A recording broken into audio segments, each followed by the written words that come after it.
Dans le dernier épisode, solo numéro 2, on a vu la relation entre les états de conscience ordinaires, non ordinaires, l'excitation du métabolisme et les ondes cérébrales. Aujourd'hui, je veux compléter cet épisode avec la notion d'état de conscience. On a parlé d'état de conscience ordinaire ou non ordinaire, et vous donner ma vision de ce qu'est un état de conscience. Ma vision sûrement simpliste, qui peut être argumentée, même complètement démembrée. Et justement, c'est avec plaisir que j'en parle et parlerai avec vous si vous voulez compléter, reformuler, affiner tout ce que je vais proposer ici et dans tous les épisodes. Un état de conscience, de ce que j'ai pu vivre et apprendre, c'est la combinaison de ce que vous pensez, de ce que vous ressentez. La conscience de cette combinaison. Et quand on parle de conscience, on veut parler de globalité, justement de mise en commun, de perspective, de avoir conscience de ou ne pas avoir conscience de. Alors, le mot conscience est un mot sur lequel on pourrait passer des années. Certaines personnes le font d'ailleurs, moi le premier, à vivre, à expérimenter, à définir, à redéfinir. Dans la science moderne, dans la psychologie et les différentes sciences cognitives, l'attention, etc., sur l'attention, etc., la conscience, il y a conscience de et inconscience, on pourrait dire, pour simplifier.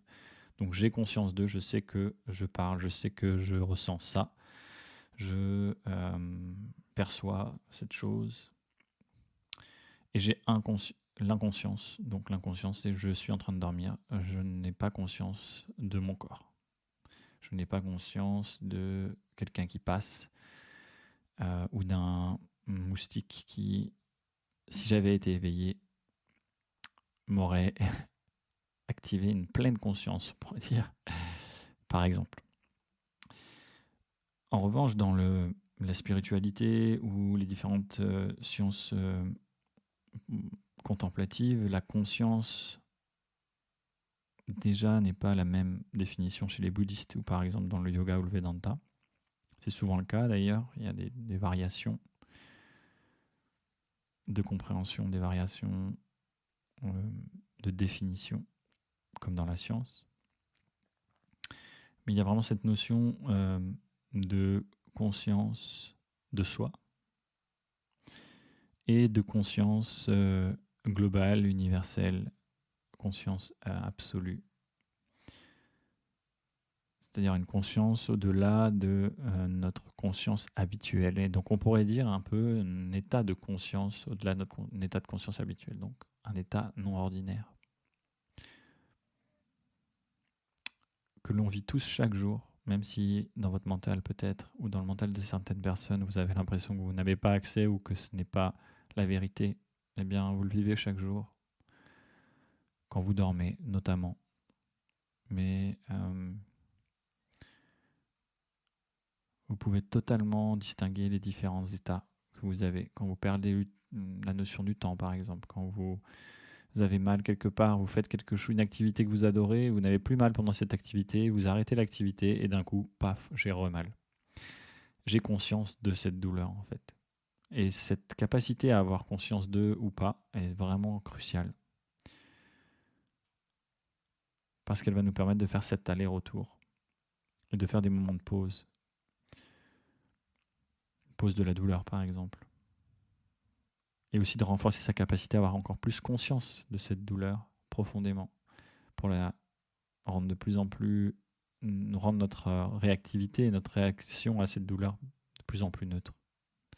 Parce que c'est par la conscience de l'attention à et pas par le refus ou le déni qu'on va pouvoir neutraliser, transformer, guérir. Donc l'état de conscience, c'est cette combinaison entre psychisme et soma, ou tout ce qui se passe dans le corps. Et il existe aussi une autre définition de ça, cet état de conscience que j'ai pu observer, étudier, c'est l'émotion.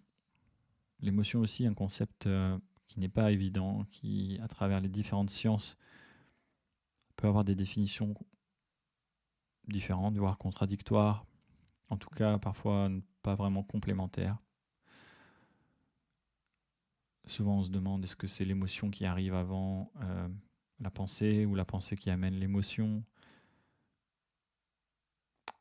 Et pour simplifier, aujourd'hui et ensemble, avant qu'on fasse un épisode de podcast dédié à ça, même voire plusieurs avec des spécialistes, j'ai hâte, eh bien j'aimerais proposer l'émotion comme un état de conscience, tout simplement.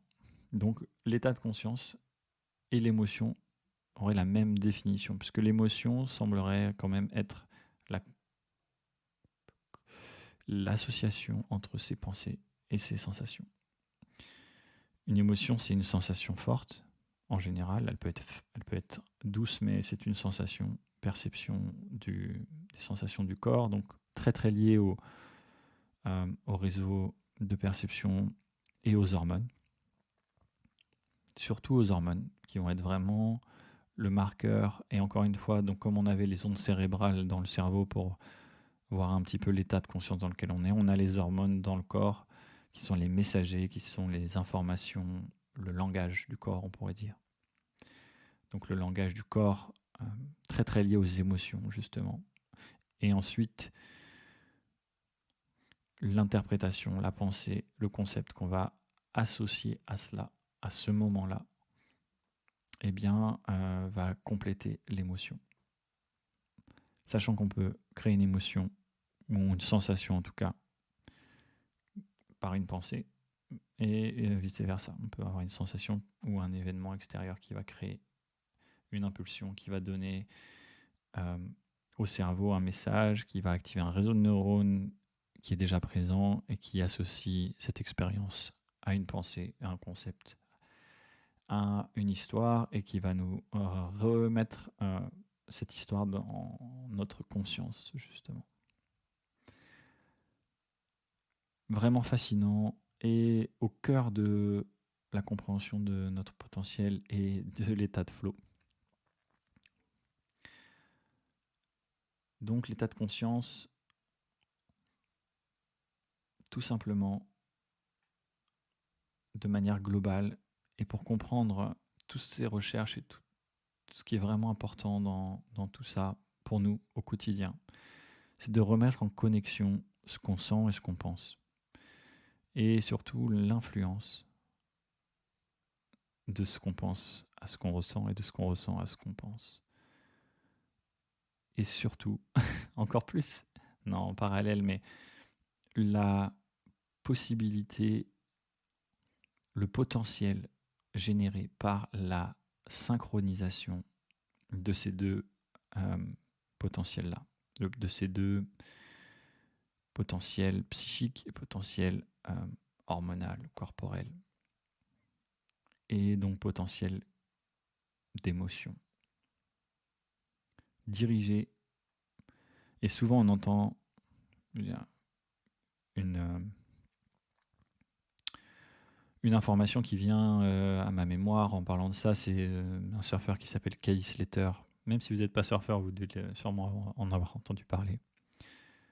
Plus de 10 fois, ou en tout cas champion du monde, et qui continue et qui revient, et qui est à l'heure actuelle d'ailleurs en seconde position, pour encore une fois montrer et affirmer qu'on peut tout faire si on canalise son attention. Et ce que je voulais vous raconter avec ça, c'est que la plupart des surfeurs de la génération de Kelly Slater ont marqué l'histoire du surf. Il y a un film là-dessus dont je ne me souviens pas le nom tout de suite, que vous pourrez aller voir, qui est vraiment bien.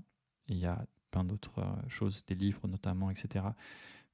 Mais dans ce film-là, il y a, et dans certaines interviews de Kelly Slater, il parle vraiment des émotions et des moments de vie difficiles qu'il avait pu vivre et comment il a canalisé cette émotion au moment du surf pour pouvoir réaliser son impossible, pour pouvoir réaliser des performances extraordinaires et de manière très très très très durable et sur le long terme.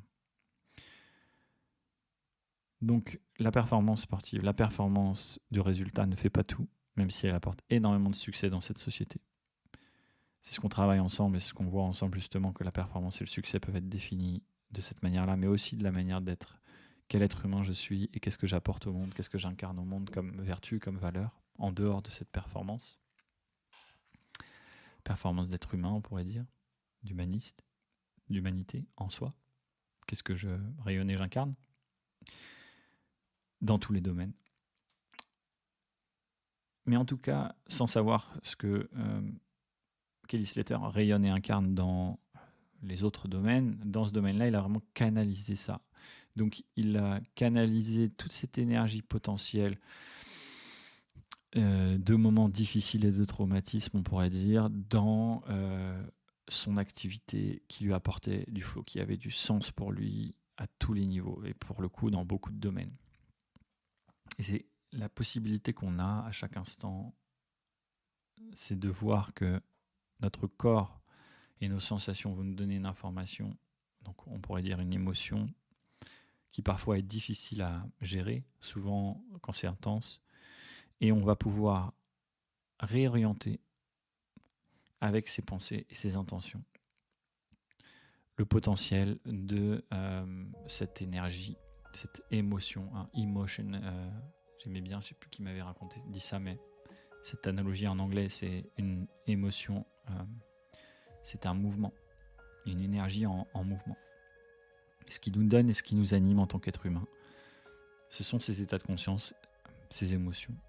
Et ensuite, qu'est-ce qu'on va faire avec ça va vraiment déterminer la qualité de notre vie, nos expériences et notre potentiel d'accès au flow. Merci pour votre écoute. N'hésitez pas à laisser des belles étoiles, des commentaires, à partager ce podcast, cet épisode, à envoyer des messages sur les différents réseaux pour traiter et parler d'un sujet en particulier. N'hésitez pas en tout cas, et on se retrouve très bientôt. Que le flow saute avec vous.